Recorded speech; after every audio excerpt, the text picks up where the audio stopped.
All right. Welcome, everyone, to this special edition of the It's Personal podcast. This is our Diamond Ledger. And I am so excited to highlight Maci Chance today. Maci is a realtor and our Diamond Ledger of the day. So, Maci, can you tell us who you are and what you really do? Sure. Thanks for having me, Carrie. I'm excited for this. My name is Maci Chance. I am a residential realtor in the Denver metro area, and I specialize in serving women with children going through divorce, helping them sell their marital home, find the home for their next chapter, and then connect them to quality divorce professionals. I try to be who I needed when I was going through my divorce 12 years ago. I needed the reassurance that, yes, you can do this on your own. I needed the resources, and I needed somebody stable in my corner to help me through a super tumultuous time. Oh, I, first of all, love that you not only, well, let me start by saying when you typically meet a realtor, they are a realtor and they sell homes. And Yeah. Macy and I met recently and we had a deep conversation fast. And I could tell that Macy was different. And, I love that you have really focused your work in this niche that is so needed and it Mhm. goes beyond, the selling of the home and it really, when I hear you speak of it, speaks to stabilization. And Mhm. and I think that what's really interesting in all of the work that we do is it often starts with adversity, right? And Mhm. and I think that the women and the entrepreneurs who really are able to grow and really lean into their purpose are those that see adversity not as something to hold us back, but something that it can fuel us, can Yep. really allow us to go faster. So I would love to hear kind of your story. It is a very specific niche. And so Yeah. how did you come to land on that niche? And what was your story that really positions you best to serve these women? Yeah. Well, first of all, like you said, when you and I met, I mean, I'm all about the deep conversations. I mean, you can do surface only so long in my life, in my world, because I'm gonna take you deeper because I really do want to know more about you. And so that's why I think we connected and here we are. My story is, like I said, 12 years ago, I was faced with a divorce that really shocked me, quite frankly. And now that I look back, I'm like, yeah, there were many, many signs, but I was really scared. I had been in a marriage for 16 years. I had been with my ex-husband since I was 21 years old, so we'd been together almost 20 years. And I had never made a major purchase without him in my life. Um, and not to mention the 16 years and probably maybe 12 of them trying to hold a marriage together and try to conform and trying to become somebody that I wasn't. I had lost myself. I had put everybody else before me. I had two daughters. And my ex-husband traveled full time for work. So I was absolutely just I had completely lost myself. I didn't have any self-esteem. And when my ex-husband had told me he wanted a divorce, I was like, "You can't leave me. I am what am I gonna do without you?"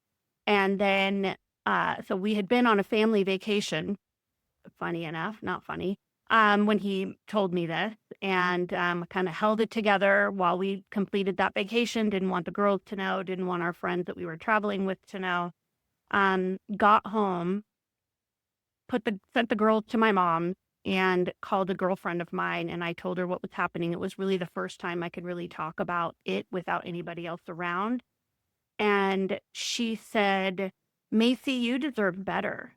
And I was like, I do? Like, I really didn't know that I deserved better.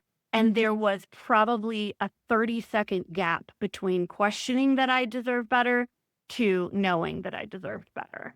And all of that shifted my mindset around the fact that, yeah, I can do this and I can fin. So I pulled up my, you know, big girl panties, and I went to work trying to figure out a way for me and my girls to get through this. Um, and we ended up selling our marital home. My first person I called was my realtor because I knew that I didn't want to stay in that house. It was too big. I didn't love it. It had too many bad memories. So I called my realtor, and she was amazing. And there was just a small gap that she had, which was she didn't understand the divorce process. So she was great in terms of giving me that support that I needed and the reminder that yes, you can do this on your own. I had to call my financial advisor and say, should I buy a house? Like, I was privileged enough to be able to do that, but I just didn't know I could do it on my own. And once I bought my first house, I just was overwhelmed with this is our place and I get to make it what I want. And it just created this amazing stability for everything that came after that, which included, for me, a new career, getting my girls stabilized, um, selling that house, buying another house, moving from that house into turning that house into a rental, buying a new house. So real estate really became part of my journey. And one thing I did want to mention, and I've said this before, and really my approach once I got out of the literal nervous breakdown I was having was I'm going to figure out a way for this to make me better. I probably didn't have those conscious thoughts at the time, but that's the torch that I like to carry for women going through this. To your point, I think when we're faced with adversity, we have a choice. And what I say is, a lot of times we are victims. We're victims to some kind of, whether it's emotional abuse, obviously physical abuse, financial abuse, though we are a victim. And we can, using the housing analogy, we can pitch our tent and live in that for a little while, but pretty soon we got to pack it all up and move on because that's not going to serve us to just be sitting in this victim mentality. And we have a choice whether or not we want to use this as a growth opportunity or not. I like to work with people that want to turn it into a growth opportunity. Oh my gosh, yes. So much yes to that. And your story is so relatable on so many different levels. Whether you've been through a divorce or not, it's that story of really losing yourself, of attaching who we are to Hmm. everyone around us. And whether that's someone who's in a career, whether that's an entrepreneur who's successful and tying her value to the money she makes or the results her clients get, like, or if they have experience like you, that is it's probably one of the biggest tethers that my clients have when they come to me is that external validation, that external worth. Hmm. And I love what you said about like when your friend asked you that question or that statement that you do Yes. deserve this and you're like, I do. And I think that understanding deservedness is such a key Hmm. concept. And I know you said, you got to that place of knowing, but if you really look at that journey, like someone was mirroring that to you of Yep. you deserve it, but you didn't see it. So Mm-mm. what did it take for you to truly see and embody that deservedness piece? That's such a good question. And the answer to that is, I mean, it continues to be a journey over time because we do fall into these patterns. But when that perspective was shared with me that I deserved better, I started looking at my life from outside in and kind of looking down on myself, going, here you've been in this marriage that your emotional needs haven't been met, your intimacy needs haven't been met, like you're not seen or heard. And how how I thought that was okay, I had to get over that, get over the shame of that, get over the self-blame for that. I really had allowed myself to be blamed for so much. And I had to really relearn that. And I went through a series of these moments where I had these realizations that like, oh my gosh, look at what I've been tolerating. Look at what I've allowed to have happen in my life. And oh my gosh, so much compassion for for for being in that position in the first place. I mean, it's not all my fault that I felt these things. These are, society, my family, way I was raised, little messages that we got. Um, so how do you embody that deservedness? I think it's just a continuous journey over time of looking at yourself from outside, seeing yourself as this really beautiful, amazing person, and knowing that, like, what am I tolerating? What do I need to change in my life? What and I'm still doing it. I'm still realizing that, wow, I'm in this, networking group, not the one you and I know each other, but like I'm allowing myself to be treated poorly. Why am I doing this? Okay, quit that, move on, So you always have to like be iterating that. Totally, totally. And I think, it's so interesting when we see ourselves as that victim of circumstances. And what I heard in your story is you knew that you were a victim of some very real things, but you didn't Mhm. own that identity and you actually took action to get out of that mindset. And I think, when we Yeah. look at this from an energetic concept, when we look at like this like survival feminine energy, that's really the victim and wanting to the adult in the room to help us and figure it out, right? Yeah. And wishing for something different instead of taking action to get Yeah. that place. And so I love how you talk about real estate in that you're not just a realtor, right?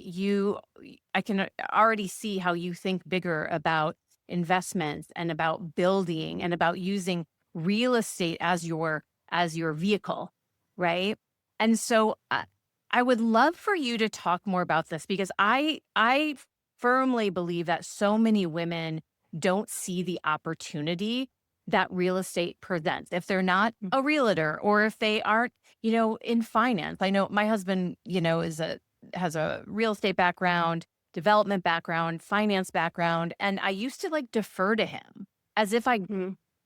wasn't smart enough to figure it out, Yeah. right? And it's like, well, wait a minute. Like this is not complex, concepts. It's just Right. when you prioritize understanding how you want to grow wealth in a Mm. different way, I think, and a lot of my audience has wealth that is really looking to grow, but like they Mhm. don't know how to do it. So I would love for you to share how someone outside of your world can view real estate from an investment standpoint and Sure. also from like not feeling like such a novice. Yeah. Well, there's a couple different ways I could go with this. We'll start with your primary residence. I mean, when I'm talking to women, and a lot of times, they own their current home with their spouse, with their soon to be ex spouse, and they're walking away in many cases with a decent amount of cash because of appreciation that the market has seen and just appreciation over time, regardless of, the last 4 or 5 years, which have seen, obviously dramatic appreciation. But, some of them are like, I just want to rent for a while. And I mean, I think what happens is we just want to continue to play small and we're scared. And that's why when I talked about I had to go ask somebody if I should buy a house, I didn't really know. And the longer that I've done this, what I've realized is that when you talk about just the basic home, you talk about let's just say 30-year fixed mortgage, which is what most people have. Your payment stays fixed. Aside from increases in, insurance and taxes, which in comparison to the entire payment is a pretty low percentage. Mhm. So if you think about over time, your payment stays fixed, but your income, in theory, should go up. It appreciate or not appreciation, inflation, will cause your income to go up over time. So you're talking about they say that there's a statistic that homeowners are 44 times more wealthy than renters. And that's the reason. The reason is when you have a fixed payment, you have the ability to grow your wealth over time because your income will continue to grow. You will have that opportunity to invest that amount of money. So that's coming from like a primary resident standpoint. Mm. And, sad kind of example is we're getting ready to list a property. This isn't divorce related, but the tenant, it's a rental property that our clients are ready to move on to something different. The tenants are like, I wish somebody would have taken our needs into account. This is a really bad time for us to have to move. Well, as a renter, you have no right to that. You have to allow us to be able to do showings. And I have a ton of compassion. They have kids, it's the whole thing. But like that's a perfect example of how when you're a renter, you really don't have any control over that. So that's kind of the basic thing. And then you move into, the investment piece of it, where you're getting, in theory, you're looking at two different, and I won't go too detailed into this, but you're looking at two different ways to grow your investment. You're looking at your monthly cash flow on one hand, which may or may not exist. It's a little bit difficult to find those, what they call cash flowing properties, just because property values are higher, unless you're bringing a lot of cash. And then you have to figure out, does that make sense? But the other thing is appreciation over time. If you look back the last 10 years, 20 years, 30 years, property value appreciates. It just does. Have we had some dips, in 2008? Of course. But if you look at the long game, it's a long game of appreciation. So you're talking about, having your money sitting somewhere that's appreciating over time. And a lot of tax benefits that come from that too. And I don't want to get too out of my lane for that. So Yeah, yeah, but I love that it's like this is not complicated, right? Like yeah. if we look at the facts, and I think, fear plays such an important role in this. And, especially for entrepreneurs who are like, but is my Hmm. income going to increase? Can I do this? Right. Sure. And so it's really, I always say like it's really important that we look at the possibilities that exist for us and elevate to Hmm. the possibilities. Yeah. And, it always starts from desire. Like I remember when I hit my biggest milestone in my business, first 100K month, it was from desire. It was from like, Hmm. I just want to have higher level conversations. Literally one statement that I said, like, oh, okay, well, then how do I do that? What do I want that to look like? And then that action followed. So I'm curious when you look at your journey from where you were, from the moment, your husband asked for a divorce to where you are now, Hmm. what would you go back to that former version of you to tell her about the safety and stability in desiring? Hmm. Like how do you allow yourself in those moments to give yourself permission to desire something different? Such a good question. I mean, when I think about where I was, you know, 12 years ago, just completely broken, and where I am now, feeling very empowered. I mean, the financial journey is a huge part of that. And uh, if what I would do is I would go back to that woman, 12 years ago, and let her know you're absolutely worth learning and growing and wanting more for your life. I didn't think I could. There was such a ceiling over me. There was such a ceiling of you can only get this much love. You can only have this much money. You can only do, like my whole life up to that point had been conditioned to limit. And I had to learn and teach. So I would go back to her and I would say, speed this up, girl. Yes. It's all fun. The Yes. journey's all perfect in the way it's meant to be. But it took me a really long time to learn that there aren't limits. You get to desire as much as you want. And anytime you start feeling, I read the book, The Big Leap, a long time ago. Such a good book. That one was one that really broke me open to, wow, look at all these things that I'm doing to keep myself from playing big. Yeah. Um, and so that was an amazing awareness. It's just all these different awareness tools that I've had. And just kind of going back to the financial piece of it, being aware of my finances and not being afraid to look at them was probably the biggest game changer for me. Because when you can get really, really honest with yourself and take away, it's just information, but to take away the layers of, the shame and the doubt and the limiting beliefs and all of that, and just look at it and realize your financials are trying to tell you something. And we have a duty, I don't want to say duty.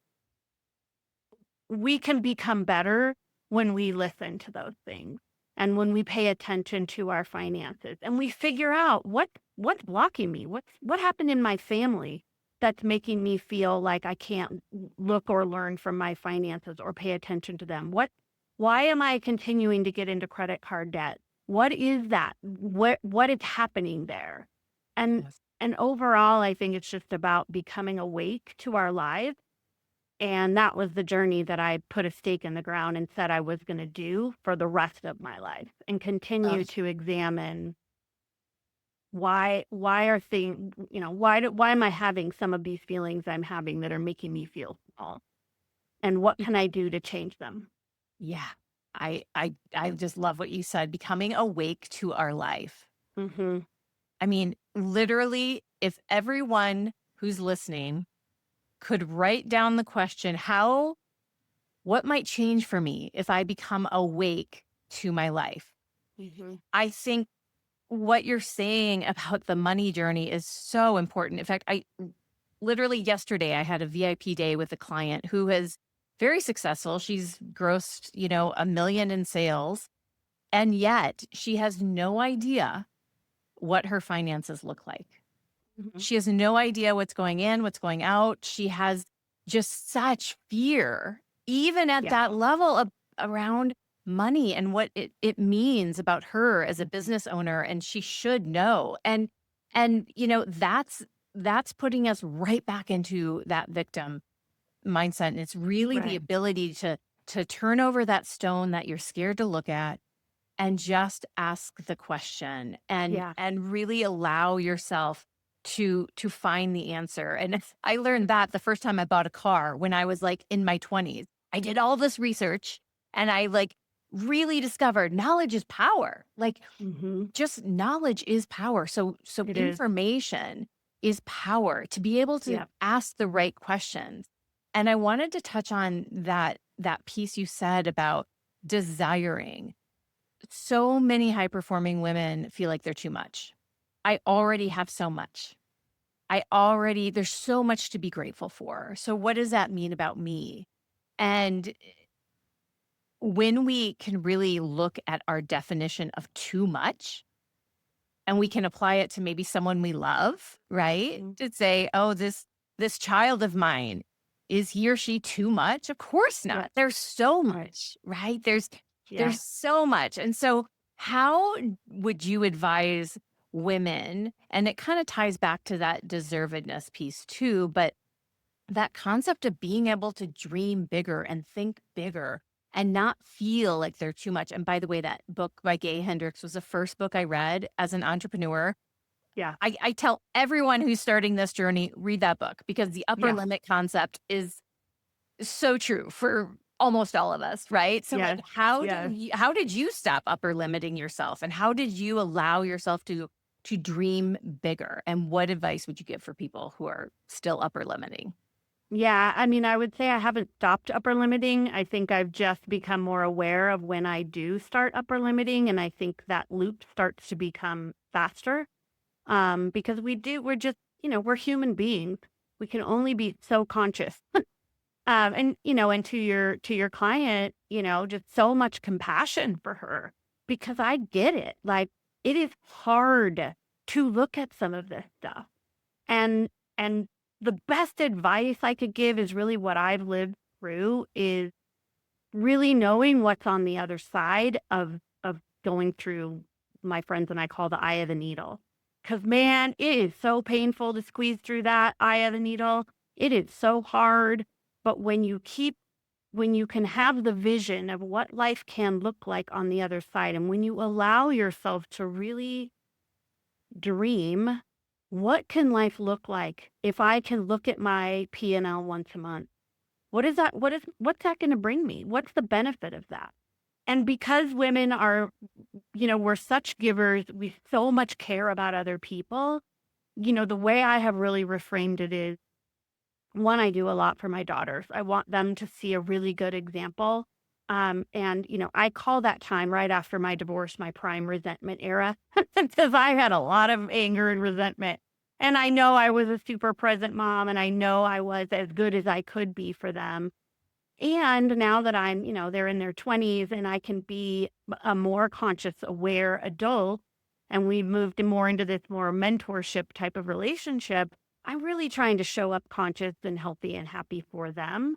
And then I think even bigger, when we can really move through these things that are challenging us, the things that are keeping us from fully showing up, when we can get to that other side of being as whole, healthy, and complete as we possibly can be, we change the collective consciousness.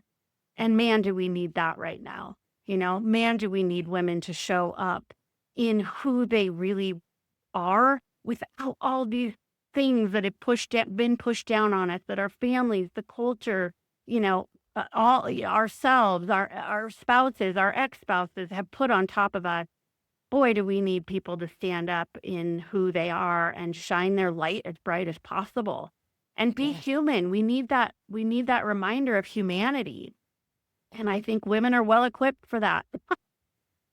I mean, we are more than well equipped. Like it is our responsibility because of how we are wired to shine brighter, to really shift the collective consciousness Mhm. in a way. And if we're not willing to remember that we can tap into that at any moment, if we're not Mhm. willing to suspend disbelief, to make it, sometimes it feels like pretend. This whole journey can sometimes feel like pretend, and that's because we just are not comfortable yet in this elevated space where we are tapped into the collective Mhm. consciousness. And like allow it to feel like pretend. Like it's okay. And Yeah. allow that Yeah. playfulness. Yeah.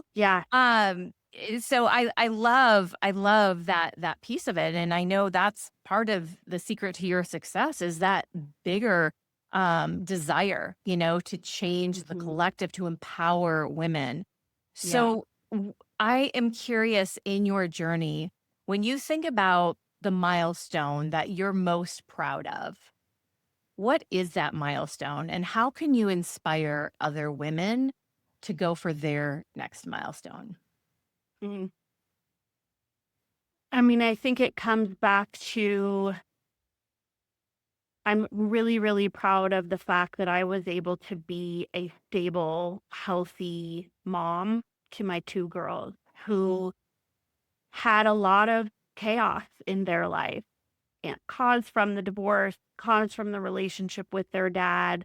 You know, I used to say, part of the why the homeownership piece is so important to me. When I purchased my home, the girls were very involved in picking colors, and we painted words on the floor before we got new carpet, like liberty and love and courage and all that.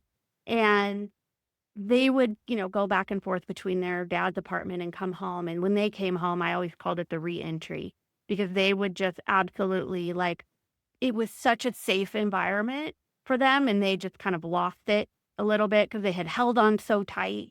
But I could bring them into this beautiful, loving, warm home that we had created, and I could just be with them and love them for who they were, try to get them to understand there's not limit to love. Um, and so I don't know if it's like a milestone necessarily, but it's definitely something I feel really, really, really proud of providing for my girls and finding it within myself to be able to give that to them. I'm really proud of that. Oh, that just brings tears to my eyes. It's Mhm. it's almost as if it was you bringing yourself back into you and who you Yeah. are. Oh, it not almost, it was. Like that was the journey I went on. And I did it for my girls. This is what I mean by having that sometimes we need somebody else to do it for, but then we benefit from it. Yes. And I think so many women who are going through painful divorces like you have been through, and they just don't see that they're capable. It's trusting that when you get to be in your own energy, when Mhm. you get to just look around and say, well, what do I want this to look like? Mhm. How do I want to raise my kids? It's such a freeing, um it's freeing, and it's also an awareness of how many constraints that, Yep. we've been living through. Yep. So I love that you're demonstrating what the other side looks like for your clients and everyone listening, Yeah. because when you're in something like that, that's so painful, you just can't see it. And I hear you saying you deserve it, trust it, take the step, take the bold move that's going to set Yep. you up for success. That's right. And find your tribe, find your people Mm. that can support you. We're not meant to do this alone. Women are meant to be in community. We build community, we create it, we thrive in it. Find your people. And if your people aren't holding you up the way you want to hold them up, find new people, find different people, and that's okay. I had to do that. We all have had to do that. Totally. Sometimes I always say we have friends for a reason, a season, or a lifetime.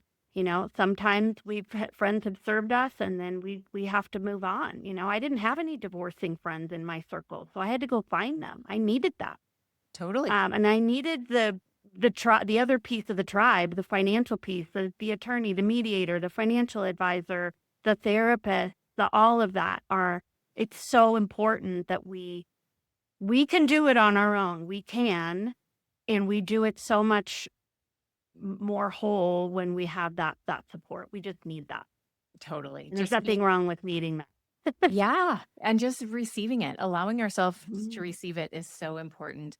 Well, Yeah. Macy, if there is a woman who has been through a similar journey than you, or just really wants the stability that you've created in your life, how can they reach you? Where can they find you and have further conversation? Yeah. So the best place really is to head to my website, macichance.com, MACI chance.com. All my contact information is there. I also show up a lot on Instagram, Maci Chance Realtor. That's where I'm the most active, trying to share about my local community and things that I know will help women going through this phase of their life. So would love to Um, connect. Great. Thank you so much for being here. It's been such a joy and a pleasure to go deep with you. I appreciate it. Thanks, Carrie. I loved it. Let me stop recording here. Okay. Well, I'm gonna have to have my assistant cut it out because I can't find where you stopped the recording. Oh, there it is. Cut that out, Ashley.